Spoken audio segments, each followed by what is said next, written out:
Like that. Let me see something.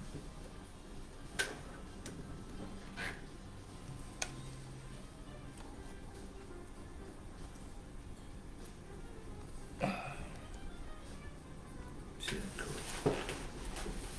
Yeah? Yes, sir. I'm seeing you, Orlando. That's all right. I can't see you. We gonna get it there. That's about it. Yeah, you'll see us in here. Ah, man. Good evening, good evening. Facebook, Instagram family.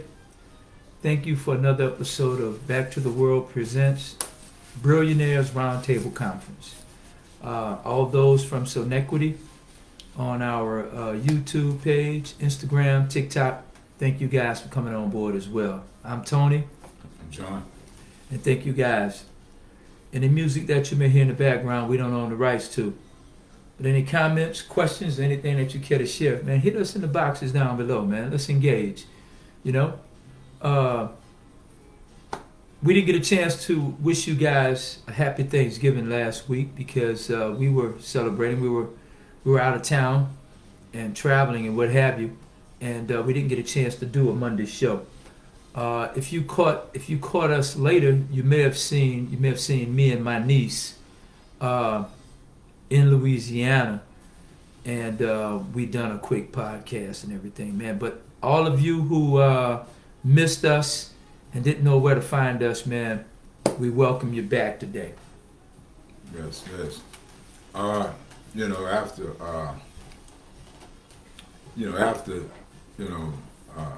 time off to to gather thoughts and when we in the right spirit to regain or to renew. This is when things get it get more clairvoyant when you slow down. I told this to someone today, during the basketball game. Yeah. What's up, Joe? I see you, man. I say, how have you been? Right. Peace. Sorry about that. I say, sometimes you gotta slow down because when youth have a basketball, the first thing they think about is running. Right. You say, no, the first thing you got to think about is dribbling, right? I mean, you got to bounce, and it's motion. And so anytime there's motion, you will definitely reach your destination as long as it's motion, right? Yeah. And so as we talk about, in our previous podcast, we talked about the principles, the universal principles to fulfill desires and destinations, with connections and things of that nature. And so that's what guarantee results. There is a way to guarantee results. It's by doing the right thing the right way. And so this is and when you're doing things from a principle based, challenges come forward. You're like, man, okay, man, it's like building a house. You want to see it built. Right. But you got to lay the foundation first, see, because we put it in it's a question that was asked, will you knowingly build a house in the sand? I mean, there are people that build sand houses, but they don't have no foundation. You ain't going to see it long because it's built in the sand, right? So when you build things with a foundation, it's sustained and it retains itself because it's based on universal principle and universal laws. And, my partner and I, we was just talking about the passing of, a particular individual, because there's been a lot of passing, I mean, when people come in, they pass every day, it's just the fact that it's like it's more rapid now, and we want to see if we can,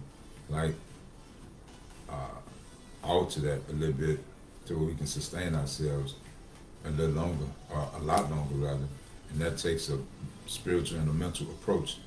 So that's what our platform is about. It's about, a combination of things to facilitate and to empower us,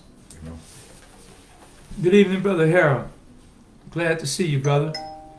Brother Joe, you're kind of far away, man. I can't see what you're texting, but hey, man, thanks for being there. Thanks for showing up. We still here, and you know, again, as John was saying, man, we want to send our condolences out to the family of Mr. Troy Mason.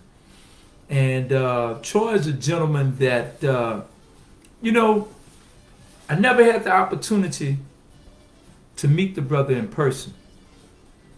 But in watching him and watching his podcast and the whole bit, I become to know him in that sense. And, you know, there's a lot of admiration that goes there. Now, we have critiqued what it was that he was doing, but never to the point that we were decimating it or what have you. We knew that the platform in which he had, it fitted perfectly with what we're doing. But we could never make that connection. See, he needed what we had, what we have. He needed what we have, and we needed what he had. You know, and we used to talk about this all the time.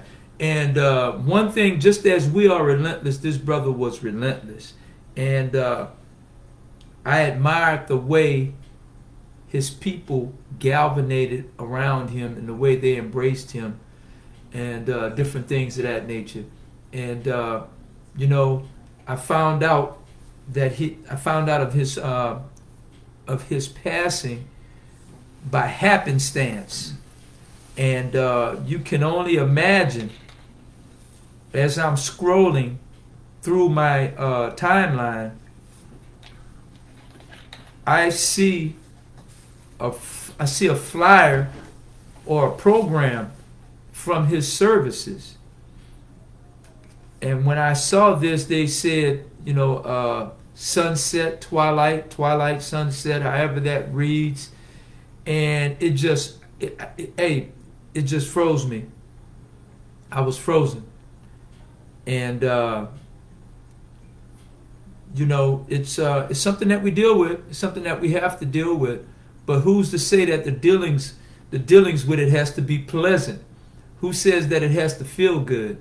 But one thing's for sure. The brother was loved. And we send our condolences out to his family and his friends and all of his colleagues. Tonight, we're going to talk about specialized knowledge, personal experience or observations.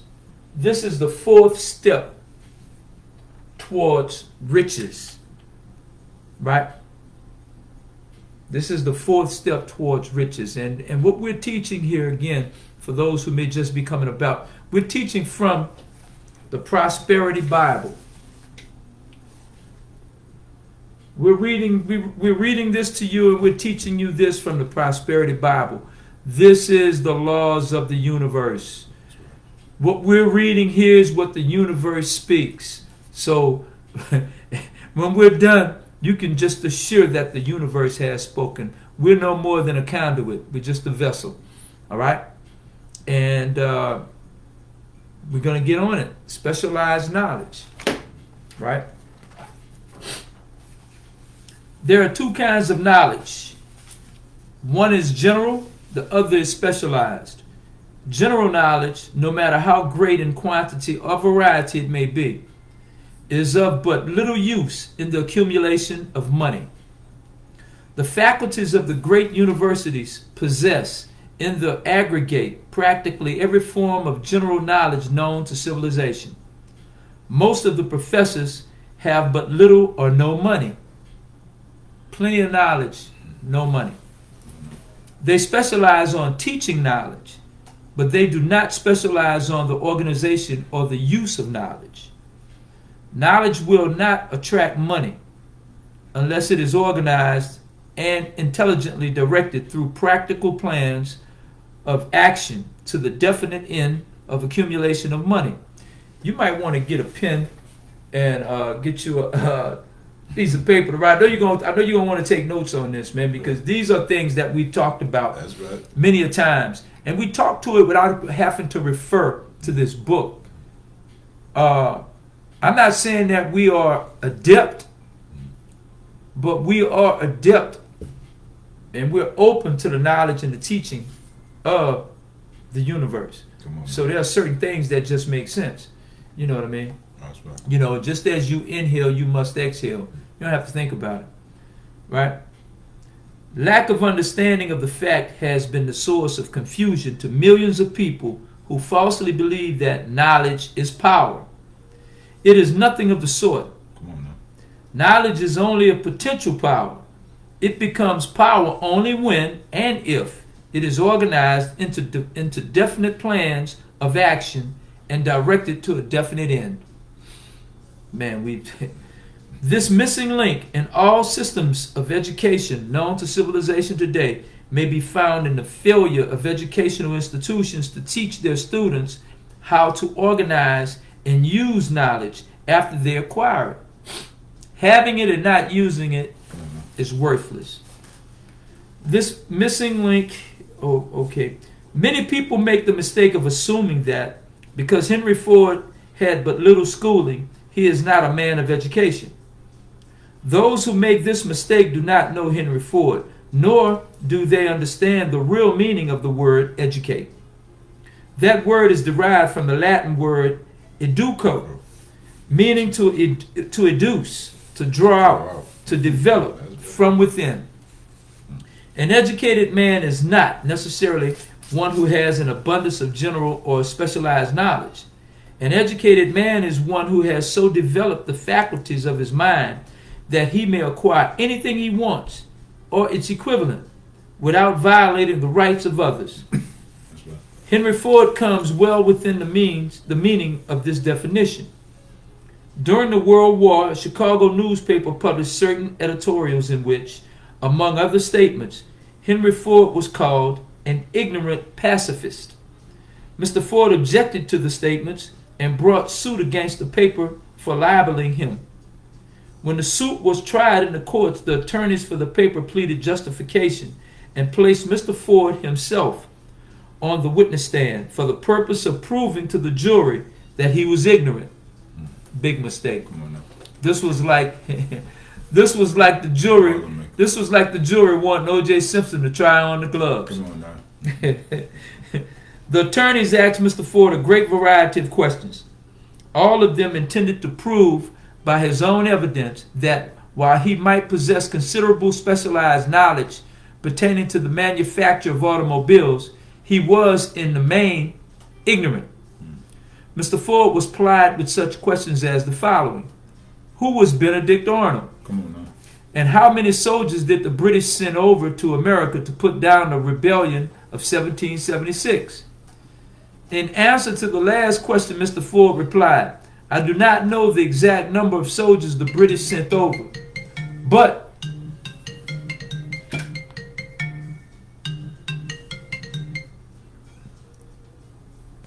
where were we here?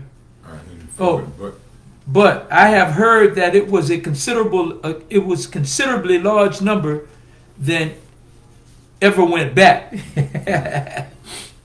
Finally, Mr. Ford became tired of this line of questioning, and in reply to a particularly offensive question, he leaned over, pointed his finger at the lawyer who had asked the question, and said, if I should really want to answer the foolish question you have just asked, or any of the other questions you have been asking me, let me remind you that I have a row of electric push buttons on my desk, and by pushing the right button, I can summon to my aid men who can answer any question I desire to ask concerning the business to which I am devoting most of my efforts. Now, will you kindly tell me why should I clutter my mind with general knowledge for the purpose of being able to answer questions when I have men around me who can supply any knowledge I require? There certainly was good logic to that reply. That answer floored the lawyer. Every person in the courtroom realized it was the answer not of an ignorant man, but of a man of education.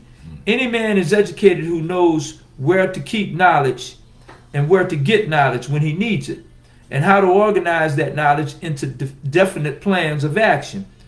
Through the assistance of his mastermind group, Henry Ford had at his command all the specialized knowledge he needed to enable him to become one of the wealthiest men in America. It was not essential that he have this knowledge in his own mind. Surely no person who has sufficient inclination and intelligence to read a book of this nature can possibly miss the significance of this illustration. Before you can be sure of your abilities to transmute desire into its monetary equivalent, you will require specialized knowledge of the service, merchandise, or profession lent. You will require specialized knowledge of the services, merchandise, and profession which you intend to offer in return for your fortune. Perhaps you may need much more specialized knowledge than you have the ability or the inclination to acquire. And if this should be true, you may bridge your weakness through the aid of your mastermind group. Andrew Carnegie stated that he personally knew nothing about the technical end of the steel business. Moreover, he did not particularly care to know anything about it. The specialized knowledge which he required for the manufacture and marketing of steel, he found available through the individual units of his mastermind group. The accumulation of great fortunes calls for power, and power is required through highly organized and intelligently directed specialized knowledge. But that knowledge does not necessarily have to be in the possession of the man who accumulates that fortune. The preceding paragraph should give hope and encouragement to the man with ambition to accumulate a fortune who has not possessed himself of the necessary education to supply such specialized knowledge as he may require. Men sometimes go through life suffering from inferiority complexes because they are not men of education. The man who can organize and direct a mastermind group of men who possess that knowledge useful in the accumulation of money is just as much a man of education as any man in that group. Remember, this is you suffer. Remember this if you suffer from a feeling of inferiority because your schooling has been limited. Thomas A. Edison had only 3 months of schooling during his entire life. He did not lack education, neither did he die poor. Henry Ford had less than a 6th grade schooling, but he had managed to do pretty well by himself financially. Specialized knowledge is among the most plentiful and the cheapest forms of service which may be had. If you doubt this, consult the payroll of any university. Anything you want to expound on that? Man, it was so much, in layman terms, there was so much meat in that, right? But sometimes meat is hard to digest. So, especially, coming from a institutionalized mindset. And so that's what it's saying. When we talk about specifics, it's like, let's say we are a mechanic, but it's a business mechanic. So we teaching the mechanisms of business, that not that we the origin of the mechanisms, we teaching them, so that means we're applying them, right? So it's like if you take your car to a mechanic and they get to talking about general, well, your tires, no, I'm not here for the tire, I'm here for the specific. Under the hood, something is wrong with the motor, not with the tires, right? So now we have specifics to how to, the law of reciprocation, right? The law of recidivism, the law of these things is what we're introducing. So we're talking about from a business format, right? Collectively, when we do this, not if we do it, when we do it, this is what will happen. So I know sometimes it's the individuals that's presenting it, right? Because why? If it says my people are destroyed for lack of knowledge, but it's knowledge everywhere, right? But is it specific knowledge that has to reconstruct of? So we need the specifics of how to do such and such to get organized and to become full or whole again. because we got fragmented knowledge, right? Well, I got this. Well, I went to this university. Well, I went to this school. Well, I studied this, and I did that, and I did this. Okay, collectively, how can we benefit from the collection of all these areas of knowledge in a collective way? How can we utilize it to make tomorrow better? So we have to incorporate the principles, and the principles, as my partner just read, they always exist. They always exist. Henry Ford, Thomas A. Edison, all these men, they just used the principles that was already in existence. So that's what we're here to do as well. You see, there's no secret. There's no secret to success. Just a second, ladies and gentlemen. Hey, G, we're in the middle of a podcast, man. I'll hit you right back when we're done. Can you hear me? Hello? Can you hear me? Yeah. I'll call you right back. Okay. Thank you, brother. Sorry about that. See, knowledge, specialized or general, it's ubiquitous. It's everywhere, right? How you apply it, how you gather it, and how you put it together determines your smart education. See, this is why we always say that there's a difference in being smart and intelligent. See, an intelligent person his head is just filled with a bunch of unnecessary knowledge, data, and he can spew it out at any given time. Okay? See, that's what he's geared for. In other words, today, anybody that thinks that way, there would be a Google or there will be AI. There will be Chat GPT. Chat GPT just got a whole lot of information that's stored the whole bit. Google, that's what happens. See, these people were your Google back in the day. I mean, I myself was a Googler, because I stored information and data, but I knew where to find it when I wanted to utilize it. So it was just stored, and I just had to pull it out of the files from the racks of the library of my brain. But that becomes the battle, and that's the tug of war. People feel like the more data and the more information they know, the smarter they are. They are intelligent, but first of all, they're not smart for storing all that unnecessary crap in their heads and not knowing how to apply it. You know what I mean? So anyway, I may have gone round and round in a circle with that, but I think you get it, right? Next, it pays to know how to purchase knowledge. All right, this should be interesting. It says, first of all, decide the sort of specialized knowledge you require and the purpose for which it is needed. To a large extent, your major purpose in life, the goal towards which you are working, will help determine what knowledge you really need.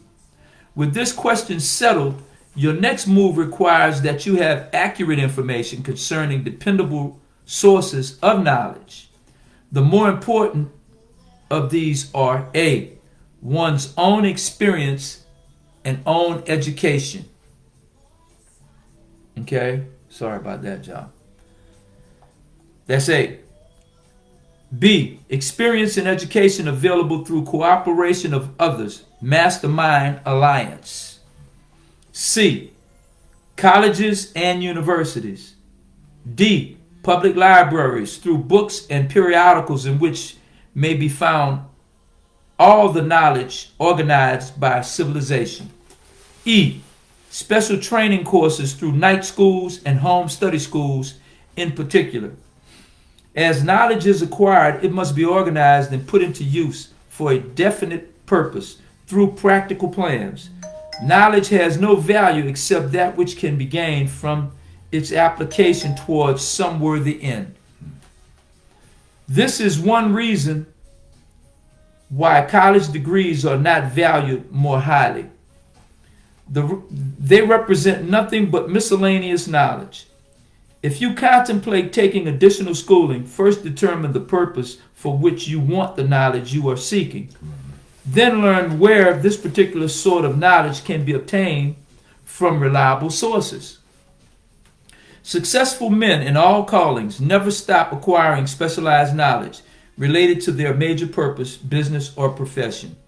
Those who are not successful usually make the mistake of believing that the knowledge acquired period ends when one finishes school. The truth is that schooling does but little more than to put one in the way of learning how to acquire practical knowledge. With this changed world, which began at the end of economic collapse, can also astounding changes in educational requirements. The order of the day is specialization. This truth was emphasized by Robert P. Moore, Secretary of Appointments of Columbia University. Want to add to that? Wow, see, it's telling us that there is no end to knowledge. It's to be used structurally, from a base, and then once you have a base knowledge, now you can add to it because there is no ceiling. But what it is, it's like he's saying that most people allow a certificate to be a ceiling to their learning, so they begin to reject knowledge. Absolutely. Because I graduated, I got a master's I got a PhD, or I got a BS and a AS and all these other letters, right? That now you would reject the knowledge that's needed to scale, or the scalable knowledge, right? Because that the confined knowledge is certified in that certificate, and we're not condemning no one who has these certificates, but look at it. That's what it says, certificate of, whatever it is, because now you're certified in a particular area. Don't mean you know everything. Don't mean you know everything, because now it's like, once a ceiling has been sealed or reached, there's a definition we call innovation. Innovation does not sleep, right? Meaning thoughts does not sleep. So once we have an innovation aspect built from a foundation, we can always evolve from that, from that position. So it's like, once we look at that, we be like, oh, okay. Now, yes, sir. Yes, sir. So now, I hit the red. Yes, sir. So now there's degrees to knowledge, and in certain societies, that's privately known, but there's degrees to everything, right? Or steps. See, so now it's like fundamental knowledge is a base. It's a base. Now, elevated knowledge, or as the book says, specific knowledge. See, specifics. Now we're talking about specifics. Like when we talk about our business format, see, we talk specifics. And what makes specifics always right is one degree of studies, and it's mathematics. See, mathematics, it has no ceiling. And mathematics, it removes any type of error. Mathematics does, right? Science would make math exact. So now that's why these are scalable subjects or matters that can always prove, and they can always determine the end result, not the end to the knowledge, but the end result for that particular degree or that particular area or that particular field of learning. Mathematics would always validate that. I'm going to give you a real life example. Excuse me. Let me give you a real life example of this passage that was just read, right? Where those thinking that they're from schools of higher learnings and different degrees and what have you, that they were superior thinkers, the whole bit. All right. First, in my journey, going through the court system, okay. My first experience, I didn't hire this attorney, All the attorneys that I was able to hire, they knew me. And we sat down and we talked like gentlemen, right?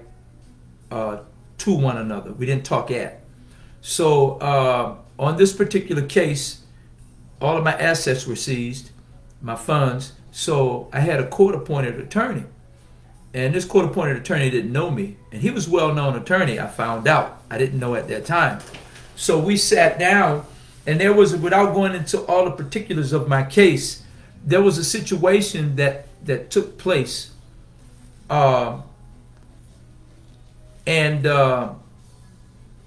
Two people were being tried for the same crime in two different jurisdictions, right? And one person pled out to something that I was being charged with in another jurisdiction.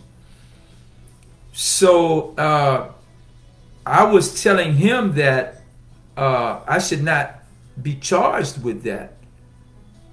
And he's telling me that I can be charged with it because I said, well, look, all I want you to do is just present it to the judge and let her decide whether or not it can be led into evidence or it can be ruled upon. Well, he didn't want to do it. So we got into a debate, and I asked him, I said, why are you pushing back on this when this is your job? And he's like, well, the judge is not going to go for it. So, and I tell him, I said, look, you know what? And I didn't mean to get arrogant on him. I said, hey, man, you know what? Let me say this, man. You know, you're only smarter than me when it comes to law. That seems to be all that you know. And now we're at a debate. We're at a crossroads on what your professions are. But what I'm giving you is sheer logic. You probably don't know how to change a flat tire. That's the only thing that you would have that you'd say that you know more so than me. And basically he did not know from what I'm gathering, he couldn't argue law better than me. He just knew all the statutes. He knew all the language, right? That's number one. Now, number two, that situation, and that's why, you know, I told the lawyer that, hey, you only know law better than me, man. Other than that, man, I don't think you're smarter than me. And I left it at that. All right. And by the way, I won that debate with the judge. So that's number one. Now, the judge during trial, the prosecution is talking about all of my real estate assets, right?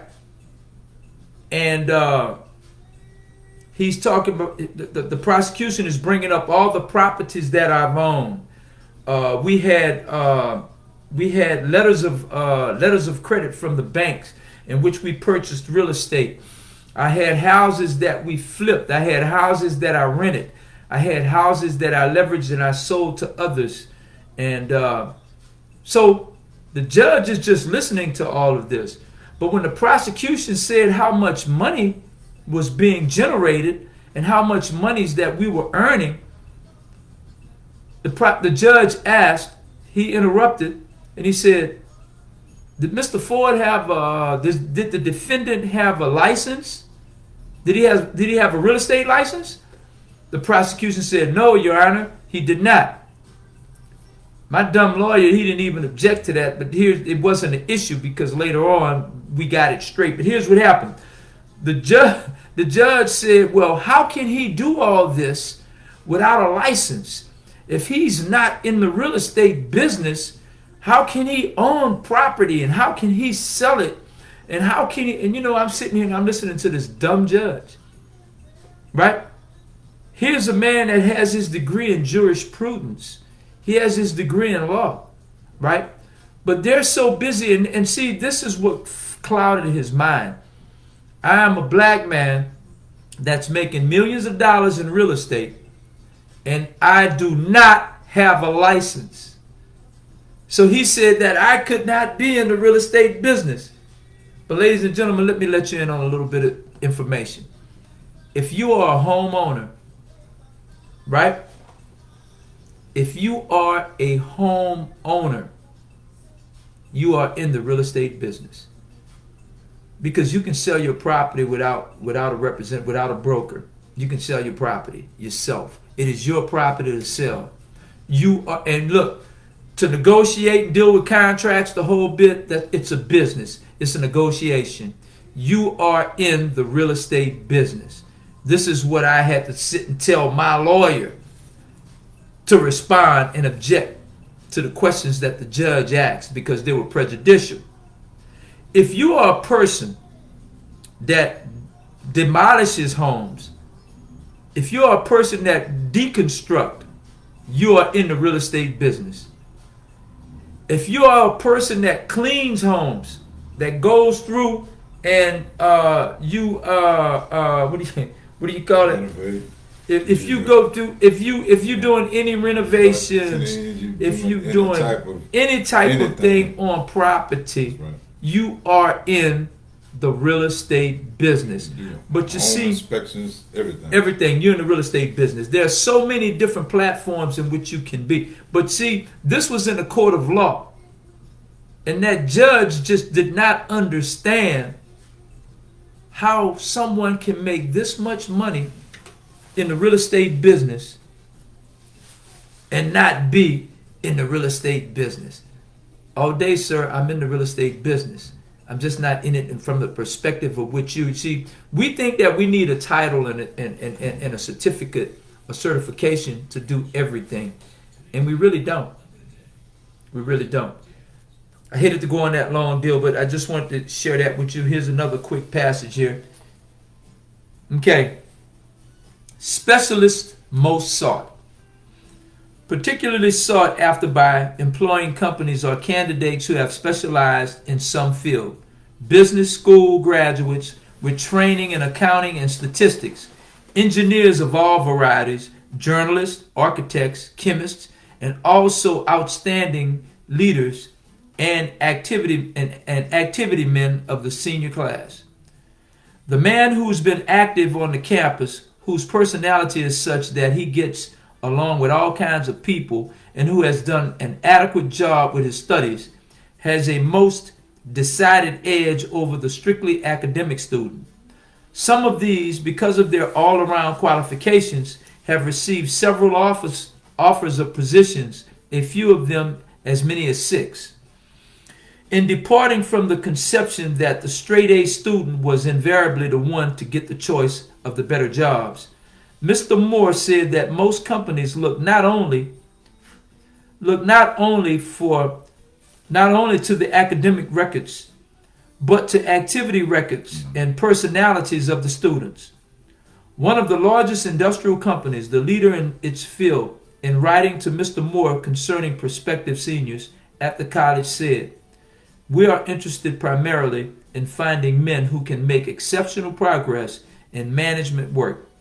For this reason, we emphasize qualities of character, intelligence, and personality far more than specific educational background." Wow. So that's that's a prelude into how we're viewed. We're viewed as who can be the sheep. So you want to be a sheep instead of a thinker, right?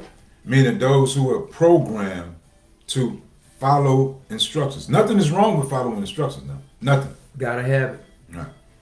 But if the instructions lead to destruction or division, see, because my message, he said that if we would just use common sense, but we know common sense it's not so common. See, common sense is sometimes it replaces general knowledge. It's like when you don't know what to do, right? When you don't know what to do, man, I don't know what to do. Okay, what would you do then? Do what you know needs to be done. If the boat's taking on water. Right. If water's coming in the boat, find a way to plug the hole. You don't need no PhD, no doctors. You don't need nothing. You need common sense, right? So with a mindset of solutions, see, Not, oh man, the boat is sinking. Okay, don't panic. First thing, don't panic. Because now when you panic, you lose focus. So, oh hell, we think about all the wrong things instead of the one thing that needs to be done. And that's plugging that hole. So when we plug the hole, now we can gain some time. Now we can get some stability because thoughts travel at 24 billion miles per second. Absolutely. Now thoughts in panic, we don't know how fast that travel because it's a foot race. See, now it's different motion, it's a different gesture, it's a different position because now we like panic mode. Oh hell, we think about everything wrong. We only need one thing to go right. One. We think about all the things that could go wrong. Let's think about the things that can go right. See? So we got to change the way our mindset is, in particular, so specific knowledge changes the mindset. It's like, you might have heard us say, and was done way before us, just take that first step. It's like a baby. It's nature. Take that first step. If you don't take the first step, motion or common sense will never be applicable. Because why? We never took the first step. So it's all about in that first step, and that first step will gain confidence, right? Now I can take another one. Well, I can take another one. Some people step faster, right? So it's like, but each step is a bonus, and each positive thought is a bonus.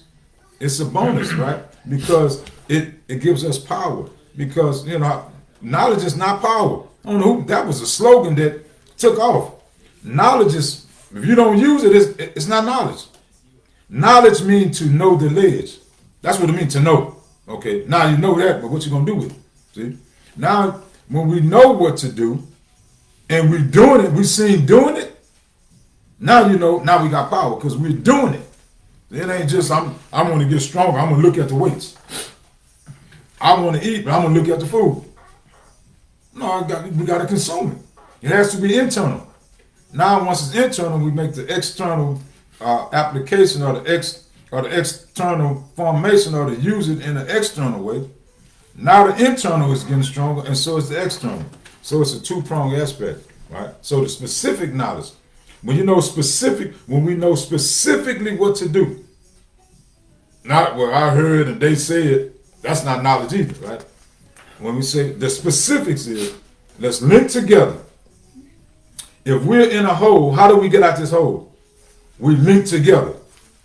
See, we use the knowledge of unity, not the verbiage of it. Okay.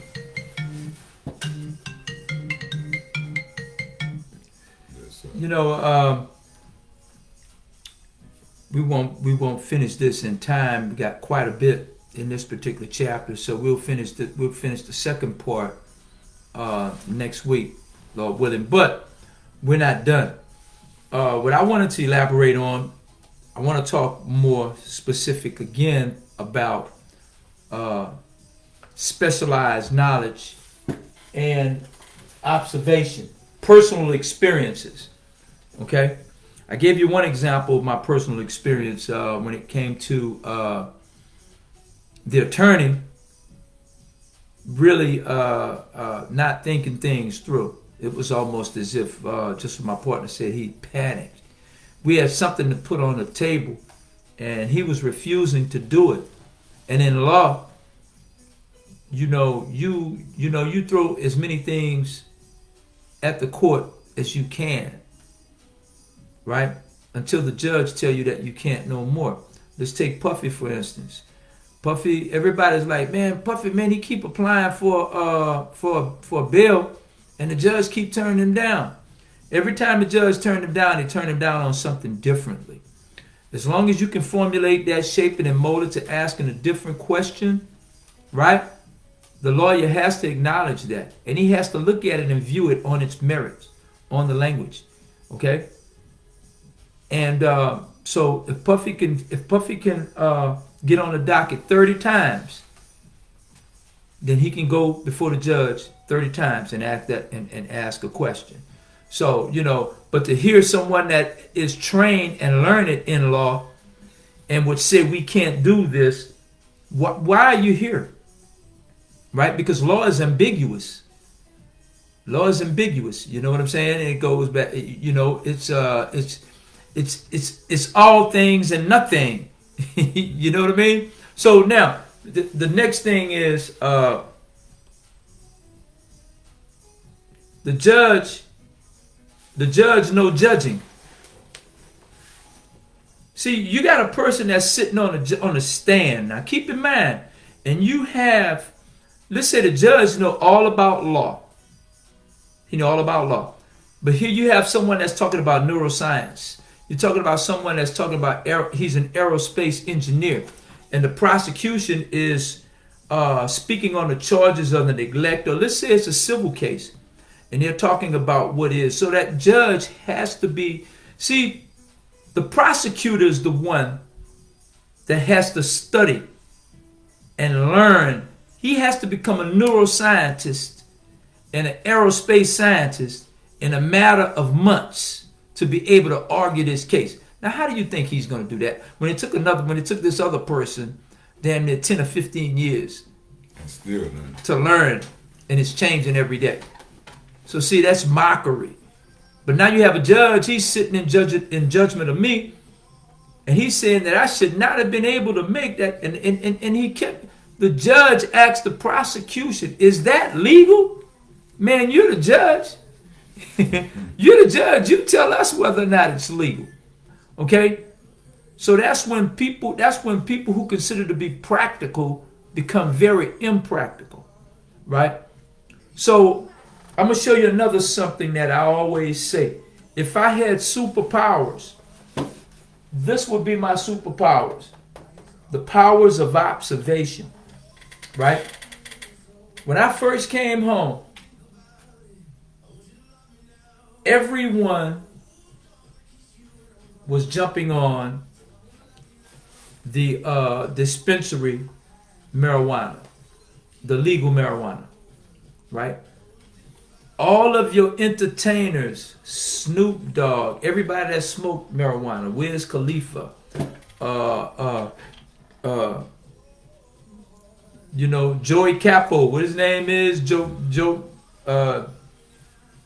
All of them. Yeah, Joey with Cameron, everything. All right, everybody was getting in.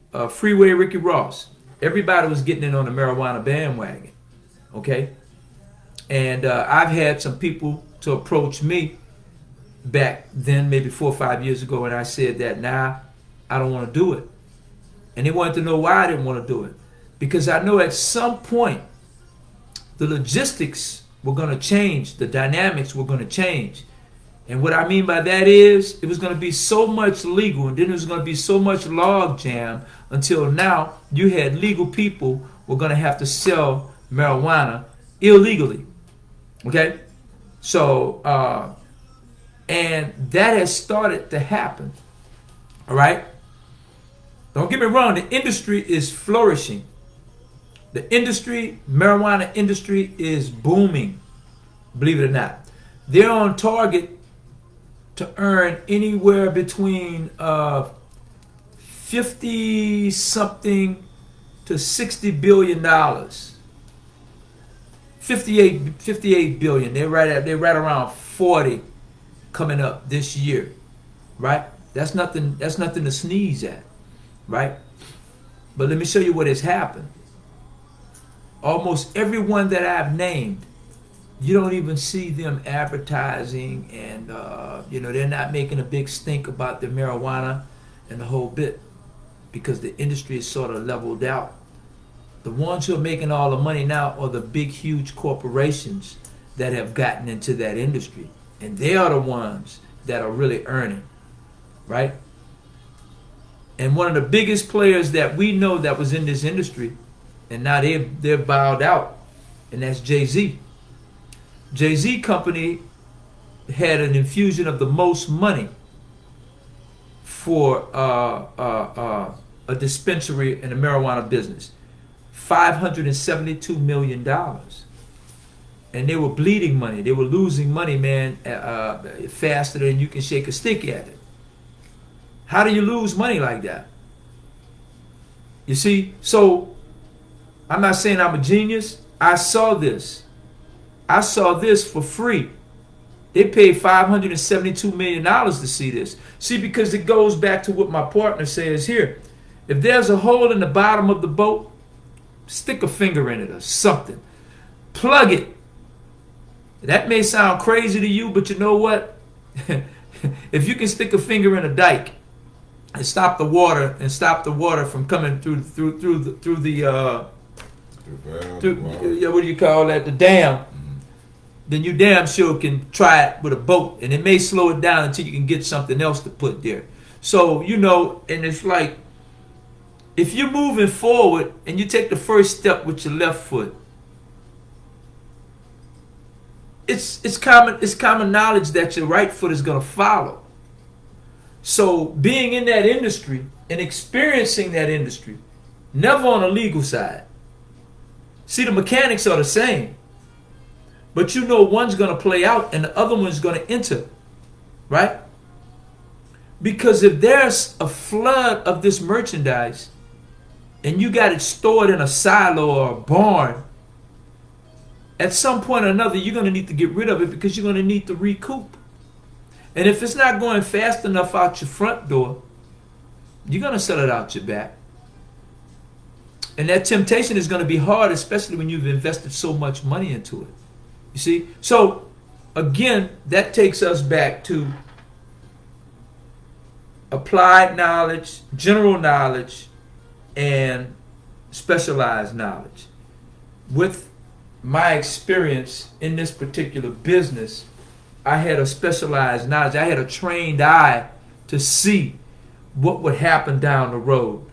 So, you know, I like to see what's the status of a lot of these guys, because they were over social media every day, smoking their marijuana everywhere, advertising it any place, and now you don't see it. Right? That's seeing it. You know, just the thought, there's several reasons why the resistance on my behalf was there. Because when you've been incarcerated with people who were incarcerated with you, and they have marijuana charges, right? So that's not free. That was paid for. There are brothers who years were sacrificed or confined. So you can see brothers on social media illegally smoking marijuana. It just don't internally. Right.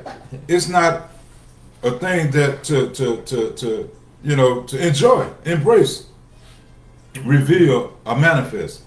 You know, because it's like, hey man, that has a degree of not being right because of the price that was paid for it, right? And so, of course, the big money come in and just buy the small money, because it's like anything. When you can scale something, big money want to come and make sure that it minimizes itself, because okay, let us give you a portion instead of the whole pie, but you planted a seed for the whole pie. So it's like most would sell out. I'm gonna call them a sellout. That's your option that you have, right? But it's just my point. See, we just being away and being around, just having people, you see brothers and others that's just was incarcerated with us, and for those particular charges, it'd be like, I'm like, damn, but that's paid for, right? And so now you can't legalize something and it take away the hurt or the pain. See, it might give us some. If you've never been through it, it's different. And we was talking about knowledge, right? Have you ever been in your car and your gas tank is low, and you see a gas station, but you pass it up, say, I don't really need gas right now. I need it, but I don't want to stop and get it because I'm listening to some Frankie Beverly and I'm in my comfort zone, right? And then you don't see a gas station, but gas is steady being used. We're talking about a specific knowledge or general knowledge. The specific knowledge and the specific spirit told you, stop and get some gas. That's specifics. Because why? Specifics is needed to get to a specific place. Right? Generally thinking, nah, I'll stop later. I don't want to miss Frankie Beverly or this song that I'm jamming. I'm in my comfort zone. Right? Dark road. Damn. I should have stopped at that gas station. See? Specific reminder.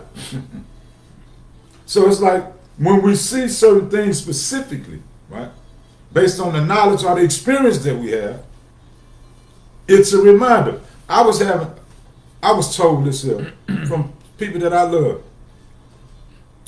We had some property. We was talking about selling the property. And so they was telling me, all of them was telling me, see, this what specific knowledge does. It makes you stand against the masses when you know specifically what the hell you're talking about. You don't care who will disagree with you because you know the specifics. They're telling me that since we have an attorney over this particular situation, that the attorney gets a third of the property, of the sale of the property. That's what they're telling me. And I'm looking at like, damn, is that right? I'm saying, what warrants an attorney, I think the battery was low, to get a third of yours? What warrants that? It go back to that judge. See, you think you need to be into real estate to sell a property? No, you don't. That's your property. That's like saying you need to be a car salesman to sell your car. Right. Same principle, different product. Right? So as my partner, now we're talking about the specifics to achieve a desired result, not the general. The general, yes, if you want an agent to sell your property or you want a car person to sell your property, you set it to the lot. So you don't need no agent to sell what's yours. Do you need an agent to sell your shoes if you got some shoes and you selling them? Do you need an agent to do that? No, you don't. It's the same. It don't matter how large or how small it is, whatever it is you selling. Now, you don't need nobody to do that for you. If you want to make somebody, I'll give you a referral payment or fee. If you refer now you asking for help. But if you don't need help, you don't have to pay nobody when you don't need them. What we need each other to do, we need each other so we can come up out of this rut, this ignorant rut that we're in. We need one another. See? That's what we need. Because if somebody got some light, don't condemn the light, add some light to it. See? Now we're talking specifics again, because when you look at Thomas Edison, you look at Henry Ford, you look at all these bellwethers who initiated some mass movements. If you look at Jeff Bezos, he had an idea. He quit the general mind. I'm going to use that term. He quit the general education. He quit it. And he went to the specifics. See? Now you see the reward or the manifestation of the specifics. Incorporating the knowledge in the general, but for a specific outcome. Okay? And it's the same. It don't matter how small or large it is, the principles of what we are speaking on and manifesting and desiring and connecting with. See? So we get when we get into the specifics. I think that this is my experience, and I'm just going to try to get through this before we part here. I think every presentation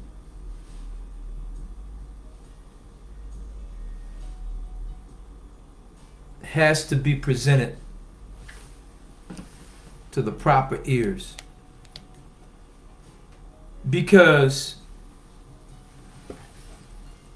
if we're talking about rocket science, if we're talking about rocket science, right? Hello, Moto. It's going to, just a second, ladies and gentlemen. Let me stop the phone here. That's my grandson here. Just a second. Jake, if you can hear me, give me a second. We're about to end our podcast. Okay?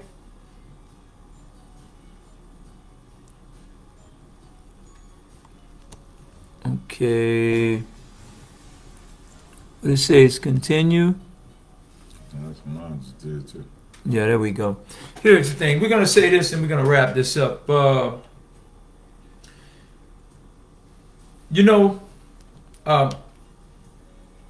If you're talking about something that there are two times that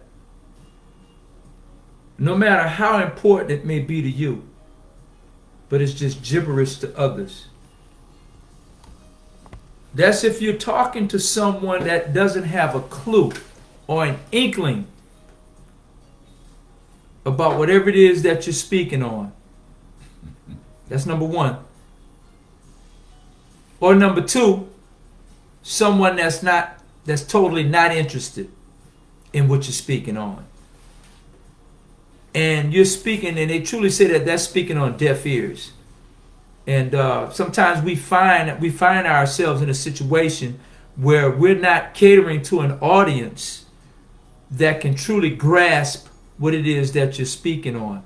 And that's why so many people that are very, very, very intelligent, very smart rather, and have a keen sense of